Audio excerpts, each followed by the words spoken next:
KPCC ಅಧ್ಯಕ್ಷ ಸ್ಥಾನದ ಕಿತ್ತಾಟದ ಜೊತೆಗೆ ಕಾಂಗ್ರೆಸ್ನಲ್ಲಿ ಒಂದು ರೀತಿ ಒಬಿಸಿ ಘಟಕ ನೇಮಕಕ್ಕೆ ಸಂಬಂಧಪಟ್ಟಂಗೆ ಒಂದಷ್ಟು ಗೊಂದಲಗಳು ಕೂಡ ನಿರ್ಮಾಣ ಆಗಿದೆ.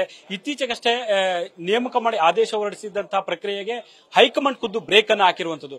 ಇದೀಗ ಮತ್ತೊಮ್ಮೆ ಡಿಕೆ ಶಿವಕುಮಾರ್ ಅವರು ಶ್ರೀನಿವಾಸ್ ಅವರಿಗೆ ಕೂಡ ಅವರಿಗೆ ಅವಕಾಶವನ್ನು ಕೊಡಬೇಕು ಅನ್ನುವಂತ ನಿಟ್ಟಿನಲ್ಲಿ ಹೈಕಮಾಂಡ್ ಮಟ್ಟದಲ್ಲಿ ಮಾತುಕತೆ ನಡೆಸಿದ್ದಾರೆ ಅನ್ನುವಂತ ಮಾತುಗಳು ಕೇಳಿ ಬರ್ತವೆ. ಇದು ಸಹಜವಾಗಿ ಎಲ್ಲೊಂದ್ ಕಡೆ ಒಬಿಸಿ ಘಟಕದ ನಾಯಕರಿಗೆ ಕೂಡ ತೀವ್ರ ಆಕ್ರೋಶಕ್ಕೆ ಎಡೆ ಮಾಡಿಕೊಟ್ಟಿದೆ.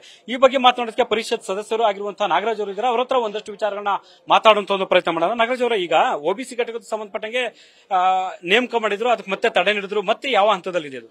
ನೋಡಿ, ಅದು ಆಂತರಿಕ ವಿಚಾರ, ಪಕ್ಷದ ವಿಚಾರ. ಆಂತರಿಕವಾಗಿ ನಾವು ಸರಿಪಡಿಸಿಕೊಳ್ತೇವೆ. ನಾವು ಆಗ್ರಹವನ್ನು ಮಾಡಿದ್ದೇವೆ.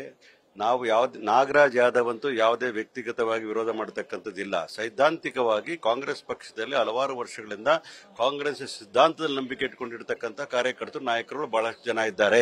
ನೂರಾರು ಜನ ಇದ್ದಾರೆ. ಪಕ್ಷಕ್ಕೋಸ್ಕರ ಎಲ್ಲವನ್ನೂ ತ್ಯಾಗ ಮಾಡಿರ್ತಕ್ಕಂಥ ಜನ ಇದ್ದಾರೆ. ಅವರಿಗೆ ಯಾವುದೇ ರೀತಿಯ ಪಕ್ಷದಲ್ಲಿ ನಾಮಿನೇಷನ್ ಮಾಡಿದಾಗ, ಆರ್ಗನೈಸೇಷನ್ ಜವಾಬ್ದಾರಿಯಲ್ಲಿ ಕೊಡುವಾಗ ಅವರಿಗೆ ಆದ್ಯತೆ ಕೊಡಬೇಕು ಅಂತಕ್ಕಂಥ ಆಗ್ರಹ ನಾಗರಾಜ್ ಯಾದವ್ ಆಗಿರ್ತದೆ ಹೊರತು ಯಾವುದೇ ವೈಯಕ್ತಿಕ ನಿಂದನೆಗಳು ಇರಲಿಕ್ಕೆ ಸಾಧ್ಯನೇ ಇಲ್ಲ, ವೈಯಕ್ತಿಕ ಆಕ್ಷೇಪಗಳು ಇರಲಿಕ್ಕೆ ಸಾಧ್ಯ ಇಲ್ಲ. ಶ್ರೀನಿವಾಸ್ ಅವರಿಗೆ ಈಗ ನೇಮಕ ಮಾಡಿದ್ರು, ಯಾಕೆ ಅದೆಲ್ಲ ನಿಮ್ಗೆ ಯಾಕೆ ಅಸಮಾಧಾನ ಅವ್ರ ವಿಚಾರದಲ್ಲಿ? ಅವರು ಕೂಡ ಹೊಸದಾಗಿ ಬಂದಿರತಕ್ಕಂಥದ್ದು ಮರಿಬಾರ್ದಲ್ಲ. ನೋಡಿ, ಅವರ ಮಾವವರಿದ್ರು, ಕಾಂಗ್ರೆಸ್ ಅಲ್ಲಿ ಇದ್ರು, ಅವ್ರ ಬಗ್ಗೆ ಗೌರವನೂ ಇದೆ. ನಮ್ಮ ಸಮುದಾಯದ ಬಂದು ನನಗೂ ಶ್ರೀನಿವಾಸ್ ಮೇಲೆ ಗೌರವ ಇದೆ.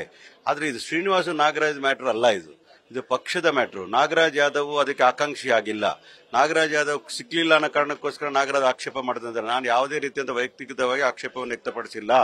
ಇತ್ತೀಚೆಗೆ ನಡೆದ ಸಿಎಲ್ಪಿ ಸಭೆಯಲ್ಲಿ ಕೂಡ ನೀವು ಆಕ್ಷೇಪವನ್ನು ವ್ಯಕ್ತಪಡಿಸ್ತೀರಿ ಅಂತಿದ್ದಾರೆ. ನಾನು ಕೇವಲ ಒಬಿಸಿ ಮಾತ್ರ ಅಲ್ಲ, ಎಲ್ಲ ನಾಮಿನೇಷನ್ ವಿಚಾರದಲ್ಲೂ ನಿಷ್ಠಾವಂತ ಕಾರ್ಯಕರ್ತರಿಗೆ ಮಾಡಲೇಬೇಕು, ನೀವು ನಿಷ್ಠಾವಂತ ಕಾರ್ಯಕರ್ತರ ಕಡೆಗಣಿಸಬಾರದು ಅಂತಕ್ಕಂಥ ಆಗ್ರಹವನ್ನು ಮಾಡಿದ್ದೇವೆ ಹೊರತು ಯಾವುದೇ ಕಾರಣ ಕೂಡ ವೈಯಕ್ತಿಕವಾದ ನಿಂದನೆಗಳನ್ನ ಆಕ್ಷೇಪಗಳನ್ನು ಮಾಡಿಲ್ಲ. ಸುರ್ಜೇವಾಲಾ ಅವರು ಏನ್ ಹೇಳಿದ್ರು ನಿಮ್ಮ ಆ ಒಂದು ಮಾತಿಗೆ? ಇಲ್ಲ, ಸುರ್ಜೇವಾಲಾ ಅವರು ಮಾತ್ರ ಅಲ್ಲ, ಸುರ್ಜೇವಾಲಾ ಅವರು ಇರ್ಬೋದು, ಮುಖ್ಯಮಂತ್ರಿಗಳಿರ್ಬೋದು, ಉಪಮುಖ್ಯಮಂತ್ರಿಗಳು ಎಲ್ಲರೂ ಕೂಡ ಸಹಮತ ಇರತಕ್ಕಂಥ ಏನಂದ್ರೆ ನಾವು ಎಂದೂ ಕೂಡ ನಿಷ್ಠಾವಂತ ಕಾರ್ಯಕರ್ತನ ಕಡೆಗಣಿಸುವುದಿಲ್ಲ ಅಂತಕ್ಕಂಥ ಭರವಸೆ ನಮಗೆ ಕೊಟ್ಟಿದ್ದಾರೆ.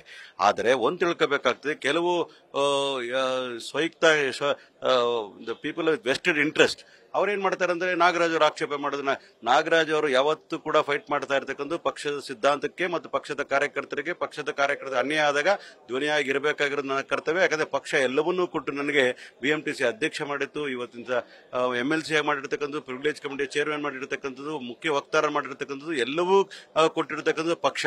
ಹಾಗಾಗಿ ಪಕ್ಷದ ನಿಷ್ಠೆಯಿಂದ ಇರಬೇಕು, ಪಕ್ಷದ ನಿಷ್ಠಾವಂತರಿಗೆ ನಾವು ಗೌರವ ಕೊಡಬೇಕು ಅಂತಕ್ಕಂಥದ್ದು ನನ್ನ ಅಚಲವಾದ ನಂಬಿಕೆ. ಮತ್ತೆ ಶ್ರೀನಿವಾಸ್ ಅವರಿಗೆ ಒಂದು ವೇಳೆ ಅವಕಾಶ ಮತ್ತೆ ಮರಳಿ ಕೊಟ್ರೆ ನಿಮ್ಮ ನಡೆ ಏನಾಗಿರುತ್ತೆ, ತೀರ್ಮಾನಗಳು ಏನಾಗಿರುತ್ತೆ? ನಮ್ಮ ತೀರ್ಮಾನಗಳು ಖಂಡಿತವಾಗ್ಲೂ ಕೂಡ ನಿರಾಶೆ ಆಗ್ತದೆ. ಯಾವುದೇ ಕಾರಣಕ್ಕೂ ಕೂಡ ಪಕ್ಷಾಂತರಿಗಳಿಗೆ ಮಣೆ ಹಾಕೋದಾದ್ರೆ ನಿಷ್ಠಾವಂತರಿಗೆ ನೋವು ಮಾಡತಕ್ಕ ಸಂಗತಿ ಆಗ್ತದೆ. ಅದು ಮಾಡಬಾರದು ಅಂತ ಮನವಿಯನ್ನು ಮಾಡಿದ್ದೀನಿ. ಅದ್ರ ನಂಬಿಕೆ ಇದೆ ನನಗೆ. ಕೇಂದ್ರದಲ್ಲಿ ಇರತಕ್ಕಂಥ ನಾಯಕರಿರ್ಬೋದು, ರಾಜ್ಯದಲ್ಲಿ ನಾಯಕರಿರ್ಬೋದು, ಪಕ್ಷದ ನಿಷ್ಠಾವಂತರಿಗೆ ಗೌರವ ಕೊಡ್ತಾ ನಂಬಿಕೆ ನನಗಿದೆ. ಈಗ ಮತ್ತೆ ಸಿಟಿ ರವಿ ಅವರ ಪ್ರಕರಣಕ್ಕೆ ಸಂಬಂಧಪಟ್ಟಂಗೆ ನೀವು ಕೂಡ ವಿಚಾರಣೆಗೆ ಹೋಗಿದ್ರಿ ಅನ್ನುವಂಥದ್ದು, ಎಲ್ಲಿ ಹೋಗಿದ್ರೆ, ಯಾವ ವಿಚಾರಣೆ ಎದುರು? ನೋಡಿ, ನನಗೆ 3 ದಿನಗಳ ಹಿಂದೆ ವಾಟ್ಸ್ಆಪ್ ಮೂಲಕ ಒಂದು ನೋಟಿಸ್ ಅನ್ನು ಕೊಟ್ಟಿದ್ರು. ನನಗೆ 16ನೇ ತಾರೀಕು 11 ಗಂಟೆಗೆ ಕೊಠಡಿ ನಂಬರ್ 7ಕ್ಕೆ ಬಂದು ನೀವು ವಿಚಾರಣೆಯನ್ನು ಎದುರಿಸಬೇಕಾಗ್ತದೆ, ನೀವು ಏನ್ ನೋಡಿದಿರ ವಿಚಾರಗಳನ್ನ ಸಾಕ್ಷಿ ಹೇಳಬೇಕಾಗ್ತದೆ ನೋಟಿಸ್ ಕೊಟ್ಟಿದ್ರು ನನಗೆ. ಆ ನೋಟಿಸಿನ ಅನುಗುಣವಾಗಿ ಒಬ್ಬ ನಾಗರಿಕನಾಗಿ ಮತ್ತು ಒಂದು ಪರಿಷತ್ತಿನ ಸದಸ್ಯನಾಗಿ ನನ್ನ ಜವಾಬ್ದಾರಿ ನಿಭಾಯಿಸಬೇಕು ಕಾರಣಕ್ಕೋಸ್ಕರ ನೋಟಿಸ್ಗೆ ಮಾನ್ಯತೆ ಕೊಟ್ಟು ಹೋಗಿದ್ದು ನಿಜ. ಅಲ್ಲಿ ಹೋಗಿ ನನಗೆ ಕೇಳಿದಂತ ವಿಚಾರಗಳು ಎಲ್ಲದೂ ಕೂಡ ನಾನು ಉತ್ತರವನ್ನು ಕೊಟ್ಟಿದ್ದೇನೆ. ಅದರ ಜೊತೆಗೆ ನಾನು ನೋಡಿದ್ದನ್ನ ಮತ್ತು ನಾನು ಕೇಳಿದ್ದನ್ನ ದಾಖಲಿಸಿ ಬಂದಿದ್ದೇನೆ. ಅದು ಯಾವ ವಿಚಾರಗಳು ಹೇಳಿದ್ದೀನಿ ಅಂತಕ್ಕಂಥದ್ದು ನಾನು ಹೇಳಿದ್ದೆ ಆದ್ರೆ ಸಬ್ಜೆಕ್ಟಿವ್ಸ್ ಆಗ್ತದೆ. ಆ ಕಾರಣಕ್ಕೋಸ್ಕರ ನಿಮ್ಗೆ ಹೇಳೋದಕ್ಕೆ ಏನಂದ್ರೆ ಏನೆಲ್ಲ ನಡೆದಂತ ಸತ್ಯಾಂಶಗಳನ್ನ ಹೇಳಿ ಬಂದಿರತಕ್ಕಂಥದ್ದು ನಿಜ.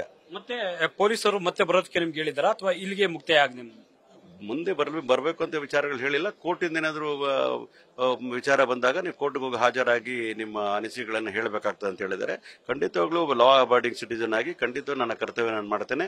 ಆದ್ರೆ ಒಂದು ಮಾತ್ರ ಹೇಳ್ತೇನೆ, ಅಲ್ಲಿ ಹೇಳಿದ ದಾಖಲೆಗಳ ಜೊತೆಗೆ ಒಂದು ಮಾತು ಹೇಳಬೇಕಂದ್ರೆ ಸಿಟಿ ರವಿ ಅವರು ವಿರೋಧ ಪಕ್ಷದ ನಾಯಕರಾಗಿರ್ತಕ್ಕಂಥವ್ರು ಮತ್ತು ಕೇಂದ್ರದಲ್ಲಿ ಬಿಜೆಪಿಯ ರಾಷ್ಟ್ರೀಯ ಪ್ರಧಾನ ಕಾರ್ಯದರ್ಶಿ ಕೆಲಸ ಮಾಡಿದವರು. ಇಂಥ ಸಂದರ್ಭದಲ್ಲಿ ಅವರೆಲ್ಲ ಈ ಮಹಿಳೆಯರಿಗೆ ಅವಮಾನ ಮಾಡತಕ್ಕಂಥ ಬಿಡಬೇಕು, ಆ ಚಾಳಿನ ಬಿಡಬೇಕು ಅಂತ ಆಗ್ರಹವನ್ನು ಮಾಡ್ತೇನೆ. ಸೊ ಇದಿಷ್ಟು ಕೂಡ ನಾಗರಾಜ್ ಯಾದವ್ ಅವರ ಸ್ಪಷ್ಟವಾದ ಮಾತುಗಳು. ಕ್ಯಾಮರಾ ಪರ್ಸನ್ ಶಿವನ ಜೊತೆ ಹರೀಶ್ ಕಾಕೋಳಿ, ಬೆಂಗಳೂರು ನ್ಯೂಸ್ ಫಸ್ಟ್, ನಿರ್ಭೀತಿಯಿಂದ ನಿಮ್ಮ ಪರವಾಗಿ.